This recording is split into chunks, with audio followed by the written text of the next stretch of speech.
Officer Daniels gripped the steering wheel a little too tightly, his knuckles pale under the dim glow of the dashboard lights.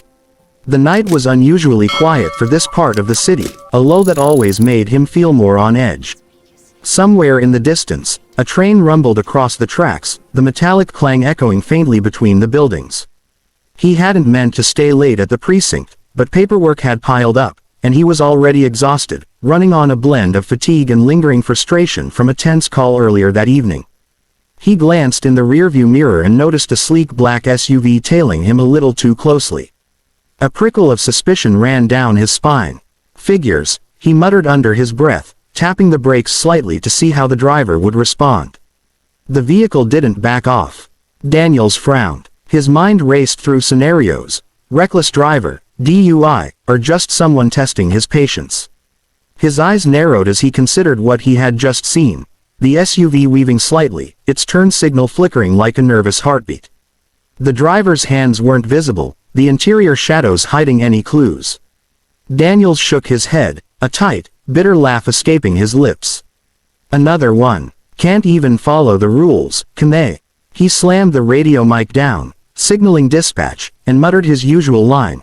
I'm pulling over a suspicious driver, black SUV, downtown district, heading west. His voice sounded harsher than he intended, rougher than he realized, and for a moment he didn't even hear himself. Flashing his lights felt like second nature, a reflex drilled into him after years on the force. The SUV slowed gradually, hugging the right side of the street. Daniels pulled behind it, engine idling, adrenaline surging through him like a high-voltage wire. As he stepped out of the squad car, his boots hitting the asphalt with sharp clicks, he ran through the standard procedure in his mind. License and registration. Ask the driver why he was pulled over. Run a routine check. Simple. Routine. But when the driver's door opened, Daniels almost tripped over his own feet. The man stepping out didn't have the nervous shuffle he expected from someone caught off guard. He moved with a confident, measured grace. His uniformed presence, polished shoes catching the streetlights, and the badge gleaming under the lamplight made Daniels stop dead in his tracks. The name embroidered on the uniform immediately froze his tongue: Captain Marcus Reed. Daniels swallowed, his throat dry, words failing him. He'd seen Marcus's picture on the precinct bulletin board countless times, memorized every line of his face from roll calls and announcements. And yet, here he was, in person, the man he had just targeted as if he were some random suspect. It was surreal. For a heartbeat, the world seemed to tilt sideways. The routine pull-over, the sense of control Daniels usually clung to, it all collapsed into an awkward, almost humiliating freeze frame. Marcus's eyes, calm but piercing, met Daniels's gaze. "Officer Daniels?" he asked, voice steady, smooth, with a tone that carried both authority and a quiet reprimand. Daniels' mouth opened, then closed. His mind scrambled for words, fumbling like a computer glitching under a heavy load. The street seemed suddenly too narrow, the night too dark, and every sound, the distant train, the faint hum of the traffic lights, felt like a spotlight on his embarrassment. Daniels shifted from one foot to the other, desperate for some semblance of control, but there was none. The confidence he wore as a uniformed officer, the certainty that he was right in pulling someone over, evaporated instantly. He tried to force a joke, something casual to mask the sheer panic behind his eyes, but it died in his throat. Marcus simply waited, unflinching, letting the silence do what words could not. And then reality crashed in all at once. He had pulled over his superior officer, a man who commanded respect across the precinct. Not just any officer, not a rookie, but the captain.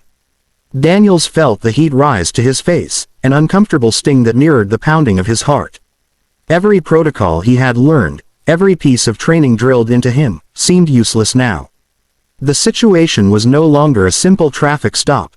It was a lesson in humility waiting to unfold, a moment where assumptions, biases, and human error collided under the dim glow of the streetlight. Daniels tried to regain composure, straightening his back, forcing his hands to stop trembling slightly as he reached for his radio, as if that small action could restore some shred of authority. Marcus Reed, however, didn't move. He didn't flinch, didn't fluster, didn't make this a spectacle. He simply observed, calm, controlled, his presence filling the space with a quiet insistence that commanded both acknowledgement and respect. Daniels realized, with a sinking mixture of shame and relief, that this was a confrontation, but not the kind he had anticipated. Daniels stood awkwardly beside his squad car, trying to shove the weight of embarrassment down into the soles of his boots. His mind raced as he attempted to process what had just happened. He had pulled over the captain, for God's sake, and now he had to navigate this minefield without making it worse. The night air felt thicker, almost pressing against him, as if the world itself had paused to witness his humiliation. Marcus Reed remained calm, hands loosely folded behind his back, exuding an aura of authority that Daniels had always respected from afar. It wasn't the kind of authority that demanded fear, it was one of quiet confidence, the kind that made people want to follow, to listen, to take stock of their actions. Daniels felt that authority pressing down on him, and for the first time in a long while, he realized that respect wasn't something you earned by force, it was something you had to earn by integrity, awareness, and, most importantly, humility. Daniels fumbled for words, attempting some kind of explanation, some semblance of excuse, but it came out awkward, clipped, almost comical in its desperation. Captain Reed, I thought, His voice broke off, swallowed by the tension that had settled between them. The words felt hollow, meaningless in the face of the calm scrutiny Marcus placed on him. There was no mockery in Marcus's expression, no scorn, only that piercing gaze that seemed to weigh every misstep, every intention, every hidden thought. Daniels could practically feel the silence itself pressing down on him. Marcus finally spoke, voice measured, controlled, unhurried. Do you realize who you just pulled over, Officer Daniels? There was no anger, no condescension, only the subtle inflection that carried the weight of disappointment. Daniels's stomach tightened, a knot of dread forming that made it hard to breathe. Yes, sir, he stammered, aware of how pathetically small and inadequate that admission sounded. For a long moment, Marcus didn't respond. He simply studied Daniels, letting the situation unfold naturally, allowing Daniels to confront the gravity of his mistake without the need for immediate reprimand. It was a methodical, intentional pause, the kind that forced reflection. Daniels felt every second stretch endlessly, a mirror reflecting his own assumptions, biases, and the impulsive judgment that had landed him here. He hadn't intended harm, hadn't even thought consciously about the reasoning behind his actions, but the truth was clear. His assumptions had failed him. Finally, Marcus stepped forward, closer, but without any threatening motion. We enforce the law, Daniels, he said quietly. We don't enforce our assumptions. You understand that, right? Daniels nodded vigorously, swallowing hard.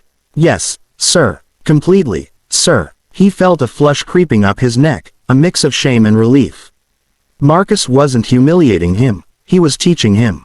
And Daniels realized, with a sinking weight, that this was a lesson far more valuable than any formal training he'd received. The other officers who had begun arriving on the scene whispered among themselves, exchanging glances, some smirking quietly.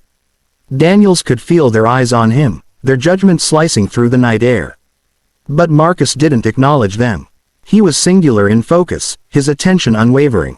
Let's make this right, Marcus continued, his tone still calm.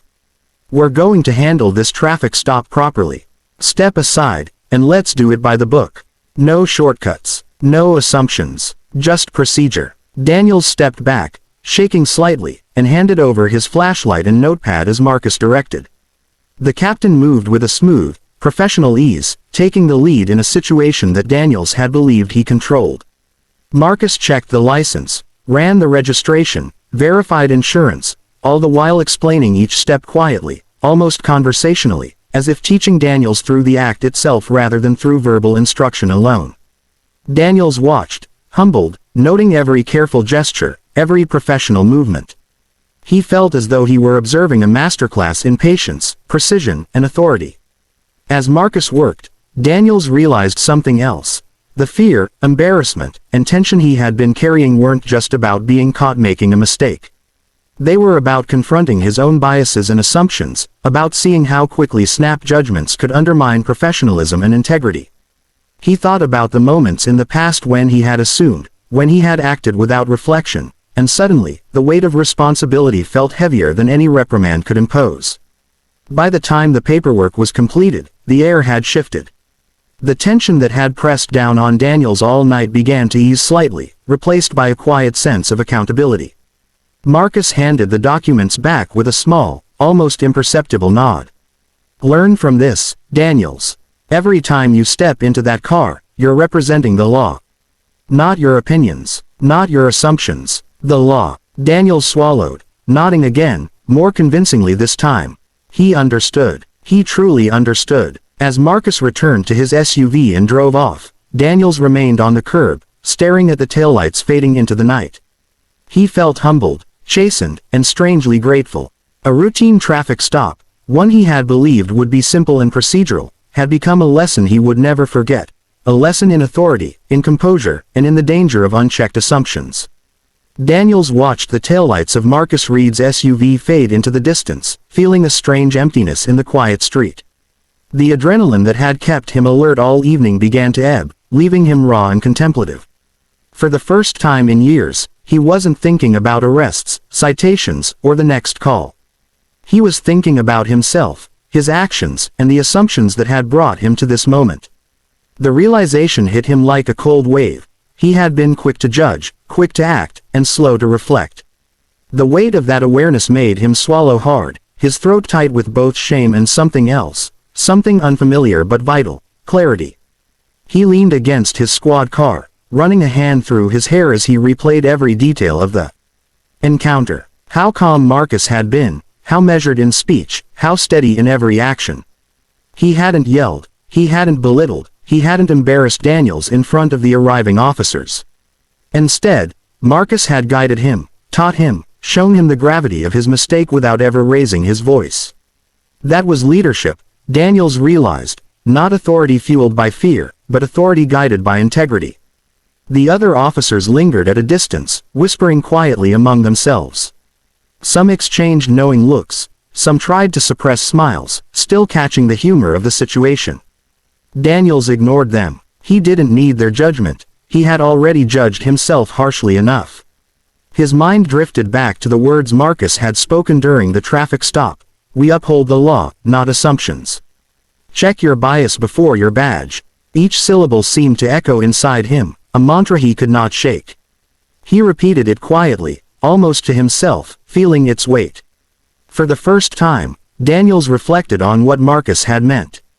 It wasn't just about a single mistake, it was about the countless times assumptions had guided his actions in the field.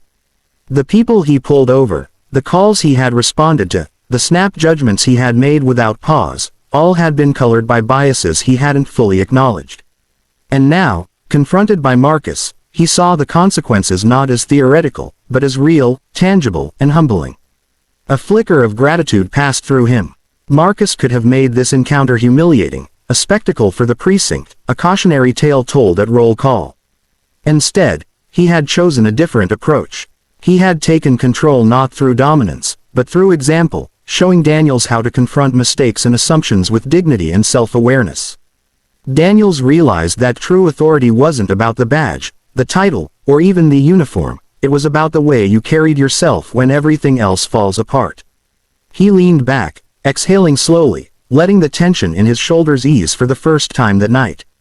In the rearview mirror of his squad car, he caught a glimpse of his own reflection, exhausted, embarrassed, yet strangely transformed. Something had shifted inside him, a quiet determination rising where uncertainty and arrogance had once lived.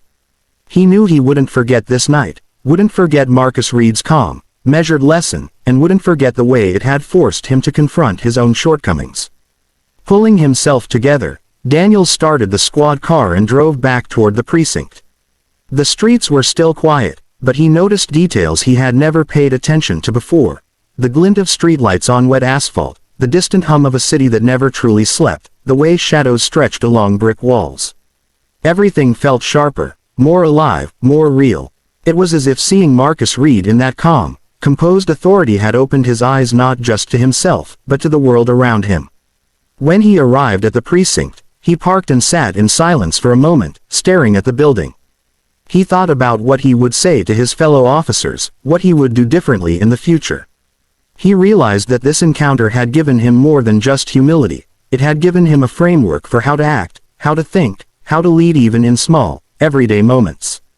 And he knew that if he carried this lesson forward, he could change not just himself, but the way others saw him, the way the precinct functioned, even the way justice itself was administered. Before stepping out of the car, Daniels took a deep breath and silently promised himself that he would do better. He would check his assumptions, question his impulses, and remember the quiet authority of Marcus Reed. And somewhere, deep inside, he knew that tonight, a shocking mistake had turned into an invaluable gift, a lesson in respect, integrity, and the real meaning of leadership. As he walked into the precinct, Daniels felt lighter somehow, as though the burden of his mistake had transformed into something powerful.